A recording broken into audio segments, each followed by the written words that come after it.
Hello प्यारे बच्चे, नमस्कार। कैसे हैं आप लोग? आई होप आप लोग बेहतरीन होंगे। प्यारे बच्चों, आज के क्लास में हम लोग देखेंगे क्लास 7 मैथ का प्रश्नावली 4.3 है। एंड आज के क्लास में हम लोग प्रश्नावली 4.3 को समाप्त करने वाले हैं। तो उससे पहले मैं बता दूं, अगर आप लोग प्रश्नावली 4.1 एंड प्रश्नावली 4.2 को नहीं देखे हैं तो जाकर देख लीजिएगा। एंड मैं आप लोग को प्रॉपर क्लास दे रहा हूँ क्लास 7 मैथ का, तो आप लोग चैनल को सब्सक्राइब कर लीजिए। एंड यहाँ पर आप लोग को क्लास 7 का सारा विषय पढ़ाया जाएगा, ठीक है। अगर आप लोग क्लास 7 का बैच वगैरह लेना चाहते हो तो नीचे डिस्क्रिप्शन बॉक्स में माई ऐप का लिंक है, तो माई ऐप को डाउनलोड कर लो। वहां से आप लोग बैच ले सकते हैं क्लास 7 का, जहां पर 499 रुपया में 1 साल की पढ़ाई मिलती है, ठीक है ना। चलो आओ, आज हम लोग प्रश्नावली 4.3 को सॉल्व करेंगे, तो पूरा क्लास को कंप्लीट देखिएगा और हाँ, अंत में बताइएगा कि ये क्लास आपको कैसा लगा। तो बच्चों देखिएगा, फर्स्ट क्वेश्चन कहता है कि निम्नलिखित स्थितियों के लिए समीकरण बनाइए और फिर उन्हें हल करके अज्ञात संख्याएं ज्ञात कीजिए। बाबू अज्ञात संख्या अर्थात ये क्या होता है बाबू? चर पद होते हैं। चर जो होता है बाबू वो अज्ञात होता है, उसको ज्ञात करना पड़ता है। जैसे आप लोग देखोगे यहाँ पर, मान लो कि 2x बराबर में 6 दिया है, ये x का वैल्यू पता नहीं है ना, इसको ज्ञात करना पड़ता है, अर्थात इसको हम लोग अज्ञात बोलते हैं, ठीक है ना। इसको हम लोग अज्ञात संख्या बोलते हैं, ठीक है ना। देखो बाबू 2x बराबर 6 है, तो हम आपको बताए हुए हैं कि अगर बराबर की इस साइड इधर गुना में, तो उधर जाकर भाग हो जाएगा, x बराबर हो जाता है 6/2 अर्थात यहाँ पर 3, है ना। ये हुआ अज्ञात संख्या। तो उसी प्रकार हमको क्या करना है, समीकरण पहले बनाना है इस कथन को पढ़कर, क्योंकि आप लोग प्रश्नावली 4.1 4.2 को जब पढ़े हैं तो वहां पर आप लोग को बहुत सारा समीकरण मिला है, उसको हल करने तो सारे बच्चे को आता है, बट यहाँ पर आपको समीकरण बनाना आएगा कि समीकरण बनाते कैसे हैं, ठीक है। आइए तो बच्चों देखिएगा, कह रहा है बाबू फर्स्ट क्वेश्चन कि एक संख्या के 8 गुणे में 4 जोड़िए, आपको 60 प्राप्त होगा। 60 है ना बाबू। तो देखना बच्चे, यहाँ पर एक संख्या के 8 गुणे, संख्या नहीं पता है ना जी, अरे संख्या पता है नहीं पता है, बोल रहा है एक संख्या के 8 गुणे। तो बच्चों लिखेंगे माना कि वह संख्या बराबर में x, मान लिए ना। अब कहता है संख्या के 8 गुणे, तो 8 गुणे क्या हो जाएगा? 8x है ना, 5 गुणे बोलता था 5x, 6 गुणे बोलता था 6x, ठीक है ना। तो जितना गुना बोलेगा उतना आप लोग पहले लगा दीजिएगा x से पहले, ठीक है। तो संख्या का 8 गुना तो 8x में 4 जोड़िए, अगर हम इसमें 4 जोड़ते हैं हमको आपको 60 प्राप्त होगा, अर्थात बराबर की 60 आएगा। बस अब समीकरण बन चुका है सर, अब हमको हल करना है। सिंपल सा गुरुजी, हमसे हो जाएगा। सारे बच्चे हंसेंगे मुस्कुराएंगे एंड बोलेंगे हमसे, हाँ सर छोड़ दीजिए अब हमसे हो जाएगा। बोलेंगे 8x बराबर हो जाएगा सर 60 प्लस का 4 है, इधर आएगा तो माइनस का 4, 8x बराबर हो जाएगा 60 में से 4 गया बाबू 56 हो जाएगा। x बराबर बोलोगे 56/8, मतलब क्या हुआ 8 से 56, मतलब x का जो मान आया बाबू 7 आ गया, ठीक है। आई होप कि आपको समझ में आ चुका होगा ए नंबर क्वेश्चन। एंड आइए बी नंबर क्वेश्चन को लेते हैं। बी नंबर क्वेश्चन का आता है कि एक संख्या का 1/5 घाटा 4 है। अगर हम कोई संख्या मानते हैं उसमें 1/5 अगर उसका ज्ञात करते हैं और उसमें 4 घटाते हैं तो हमको संख्या 3 देता है। तो बच्चों लिखेंगे यहाँ पर, देखिए किस प्रकार से हम बनाते हैं। लिखेंगे माना कि संख्या, आप लोग एक्स वाई जेड कुछ भी मान सकते हैं, चलिए मान लेते हैं हम एक्स से फिर मानते हैं, ठीक है। माना कि संख्या एक्स, तो बच्चे बोलेंगे एक्स का 1/5 घटा 3 इक्वल टू 3, एक्स का 1/5 अर्थात एक्स गुना 1/5 माइनस 3 इक्वल टू 3।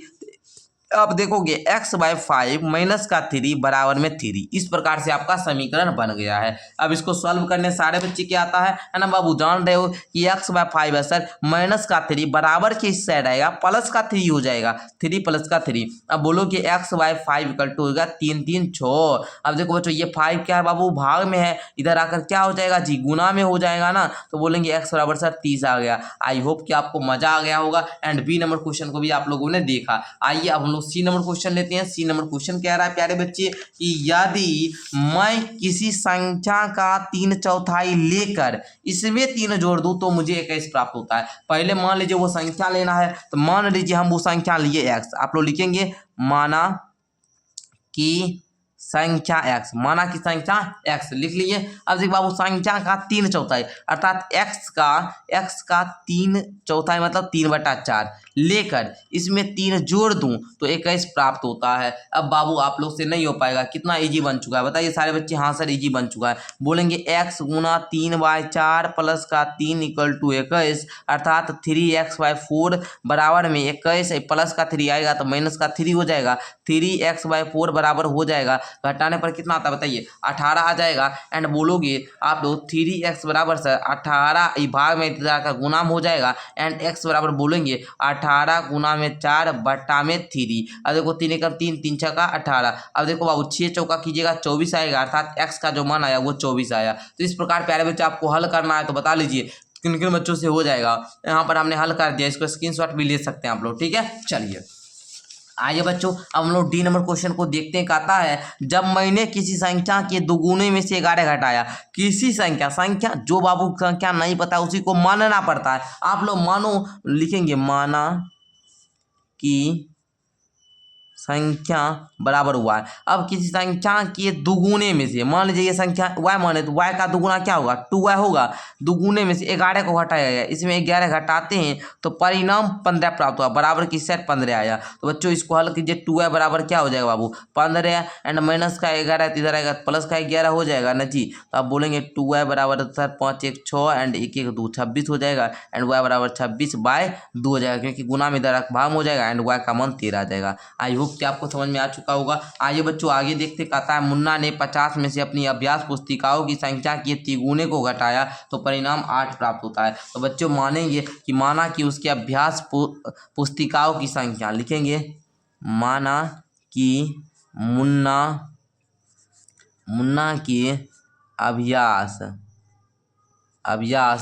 पुस्तिकाओं की संख्या अभ्यास पुस्तिका की संख्या बराबर x मान लिए। तो मुन्ना ने 50 में से मतलब 50 में से वो क्या किया, अपने अभ्यास पुस्तिका के तिगुने अर्थात x का तिगुना 3x को घटाया तो वह परिणाम 8 प्राप्त हुआ। तो बच्चों बोलोगे आप लोग कि सर यहाँ पर क्या करते, इस 50 को इस साइड रहने देते, प्लस का 8 है इधर आएगा तो माइनस का 8 हो जाएगा एंड ये 3x इधर माइनस का इधर आएगा तो प्लस का 3x हो जाएगा। ओके, अब 50 में से 8 को घटाओगे 42 आ जाएगा, बराबर में 3x, x बराबर बोलोगे सर इधर गुना में इधर आकर भाग में हो जाएगा 42/3। तो आप लोग बोलेंगे 14 तिया 42 अर्थात x का जो मान आया बाबू वो 14 आ गया। ठीक है, आई होप कि आपको हल करना आ चुका होगा। कितना आसान था बच्चे, समझ गए ना आप लोग। चलिए आगे बढ़ते हैं बच्चों, आगे बढ़ते हैं। देखिएगा बच्चों, कहता है कि इवेन हल एक संख्या सोचती है। इवेन हल एक क्या करती है, संख्या सोचती है, वह इसमें 19 जोड़कर योग को 5 से भाग देती है।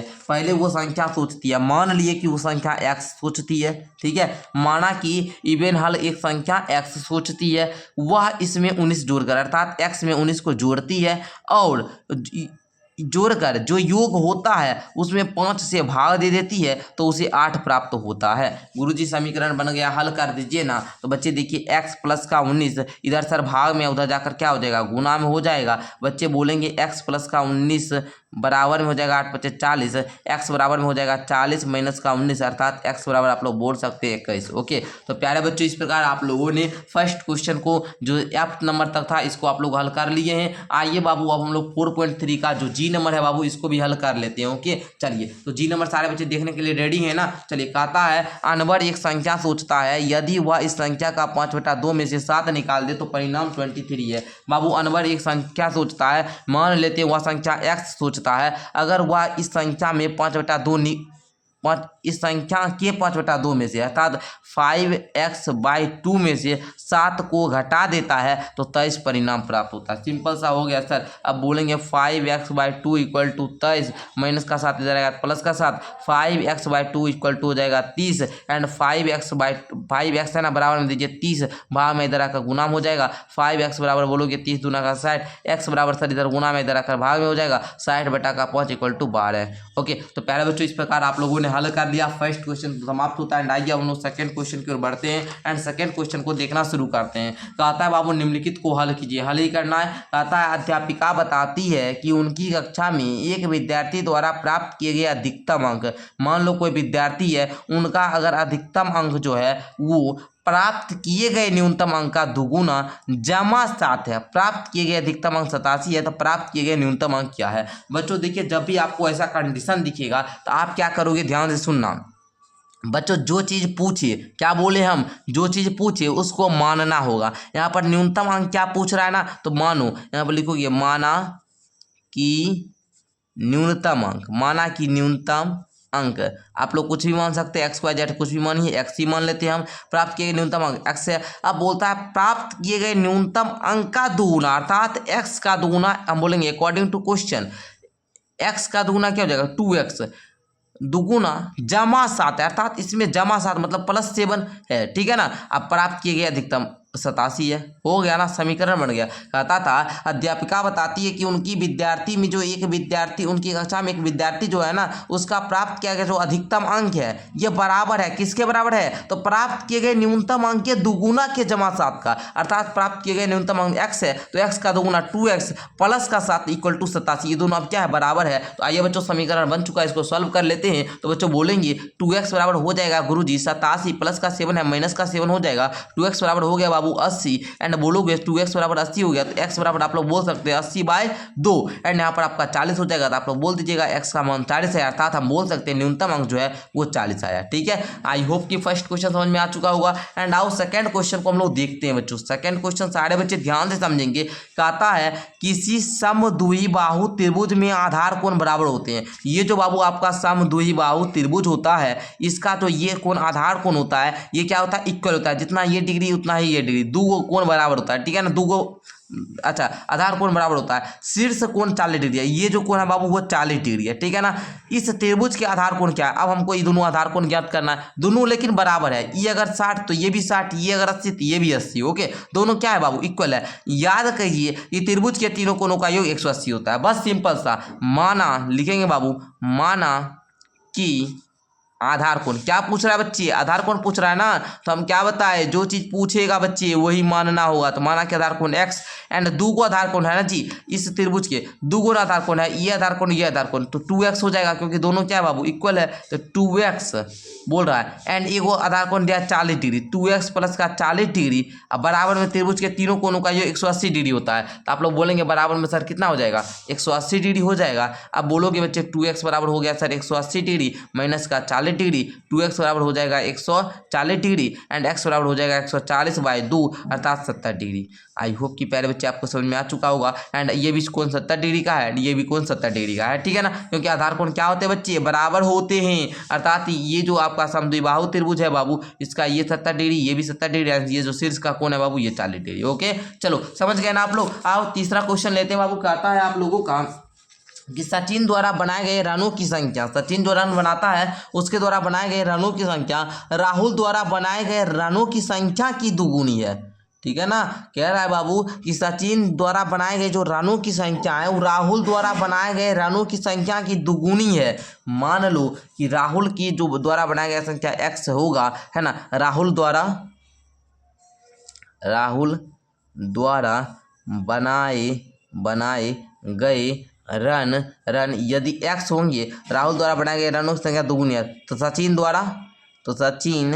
द्वारा बनाए गए रन होंगे 2x, ओके। अगर राहुल x रन बनाएगा ये 2x बनाएगा, ठीक है, तो उन दोनों ने मिलकर बनाए गए कुल रन एक दोहरे शतक से 2 रन कम है। बाबू दोहरे शतक का मतलब होता है 100 और दोहरे शतक अर्थात 100 दूना मतलब 200 से 2 कम है, 200 से 2 कम 198 है, मतलब ये बाबू बनाता है x रन, इसका दोगुना बनता है 2x। और अगर हम अकॉर्डिंग टू क्वेश्चन चले, अगर हम इस दोनों को जोड़ते हैं, x प्लस का 2x को जोड़ते हैं तो हमको क्या होता है, दोहरे शतक से 2 रन कम बनाता है, अर्थात 200 से 2 रन कम अर्थात 198 हम लोग बोल सकते हैं। तो बच्चों इस प्रकार आप लोग बोलिएगा। यहाँ पर लिख दीजिए माना कि राहुल द्वारा बनाए गए रन संख्या x,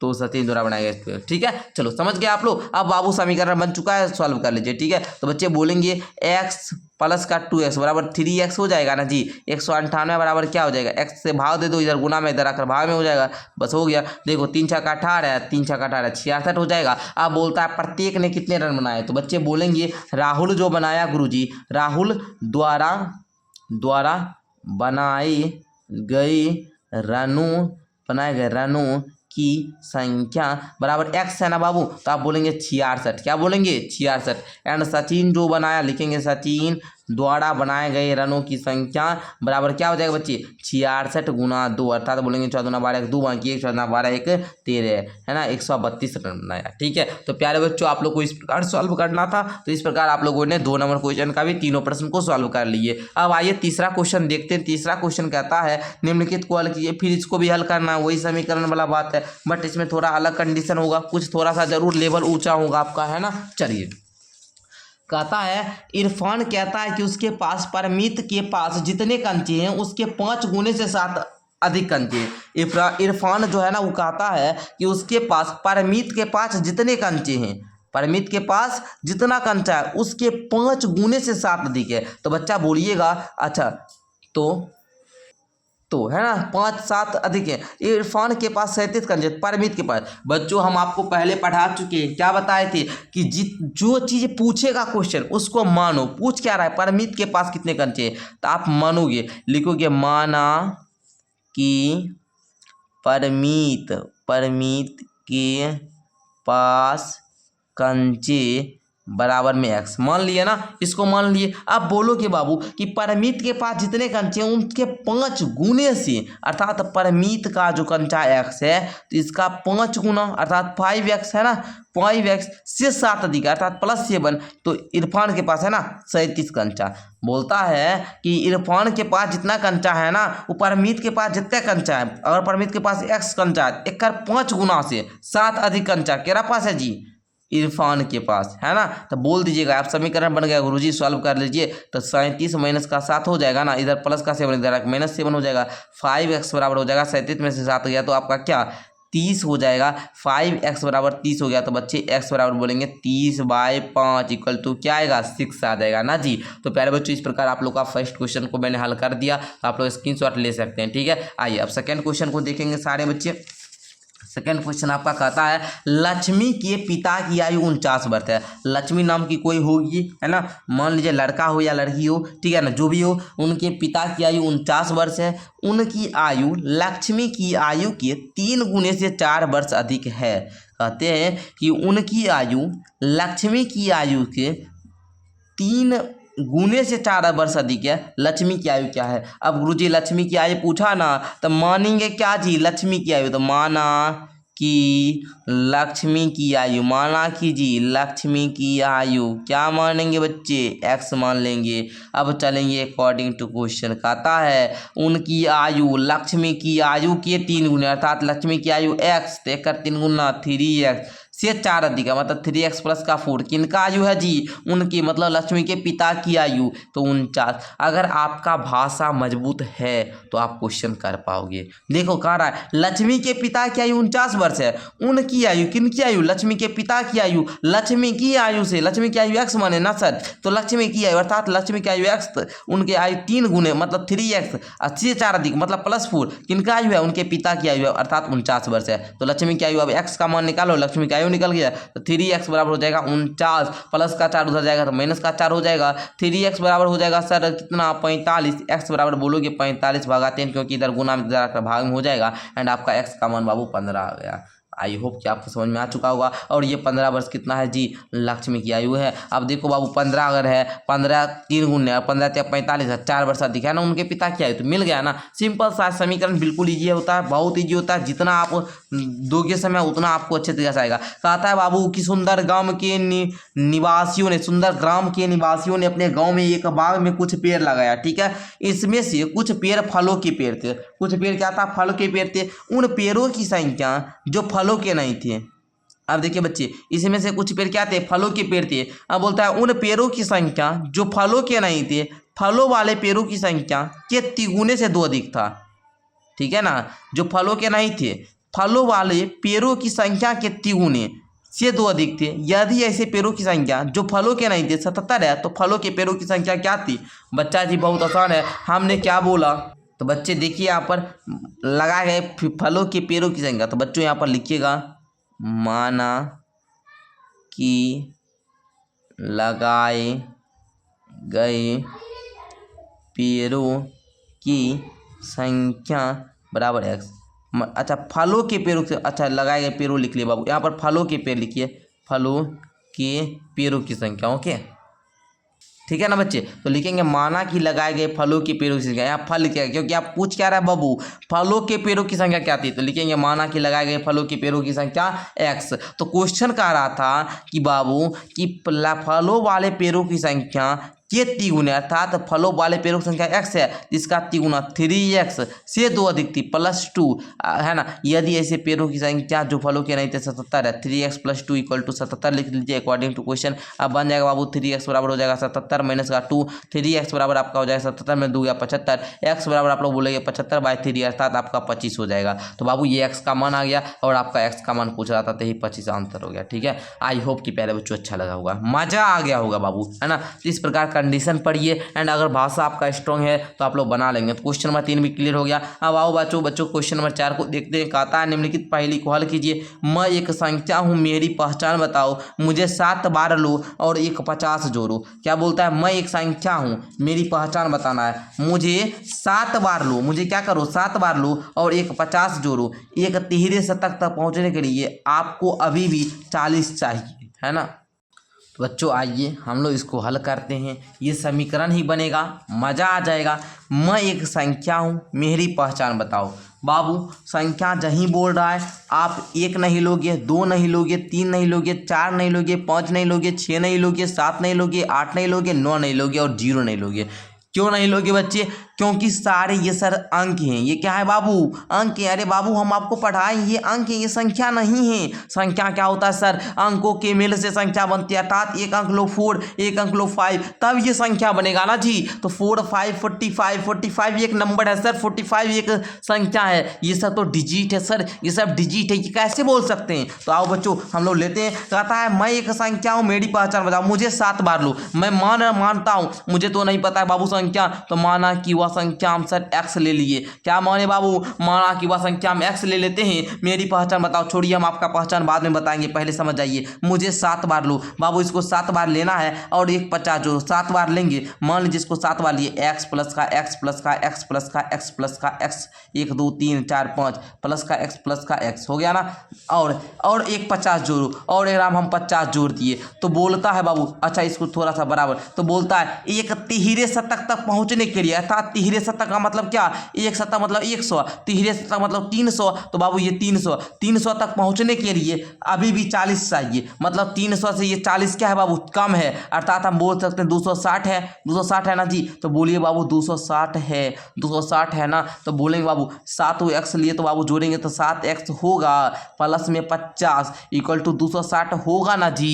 हाँ भाई होगा, अरे होगा सर। 7x बराबर बोलोगे 260 माइनस का 50 अर्थात 7x बराबर बोलोगे बाबू 210। x बराबर बोलते हैं 210/7, 7 x का मान 30 आया। माना कि वह संख्या क्या है बाबू? 30 है।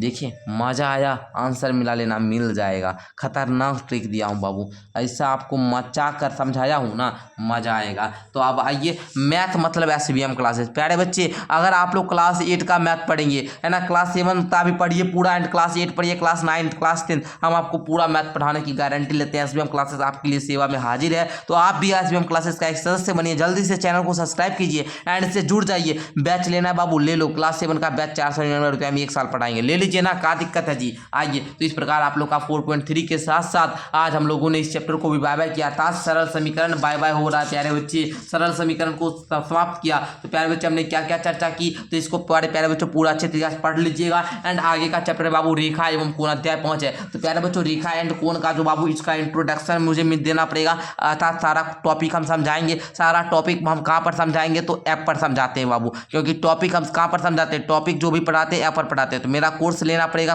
टॉपिक समझने के लिए। अगर आप लोग प्रश्नावली सॉल्व कीजिएगा तो यूट्यूब पर भी करवा देंगे, ठीक है ना। लेकिन अगर रेखा एवं कोण पूरा कॉन्सेप्ट समझना है तो मेरा कोर्स ले लीजिए, 499 रुपया बाबू 1 साल के लिए मिलेगा। सारा विषय पढ़ाया जाएगा, है ना, सारा विषय सभी सब्जेक्ट पढ़ाया जाता है। लेंगे कैसे? तो नीचे डिस्क्रिप्शन बॉक्स से माई आपको डाउनलोड करें। अगर कुछ कोर्स खरीदने में दिक्कत है तो मुझे इंस्टाग्राम पर आप लोग मैसेज कर सकते हैं ना, इंस्टाग्राम का लिंक भी नीचे डिस्क्रिप्शन में, इंस्टाग्राम पर आप लोग पूछ सकते हैं, हेलो सर क्या मैं कोर्स लेना चाहता हूँ, 499 रुपया कैसे देना है? तो एक स्कैनर भेजा जाएगा, वहाँ पर पेमेंट कर दोगे 499 रुपया, तो आपको ऐप पर क्या कर दिया जाएगा? जोड़ दिया जाएगा। ऐप को डाउनलोड कर लीजिएगा, वहाँ पर कोर्स असाइन कर दिया जाएगा। तो बच्चों मिलते हैं नेक्स्ट क्लास के साथ, तब तक के लिए धन्यवाद। एंड प्यारे बच्चों जाते जाते आप लोग बताइए ये क्लास कैसा लगा, ठीक है बच्चों। मिलते हैं अगली क्लास के साथ, तब तक के लिए बहुत बहुत धन्यवाद प्यारे बच्चे।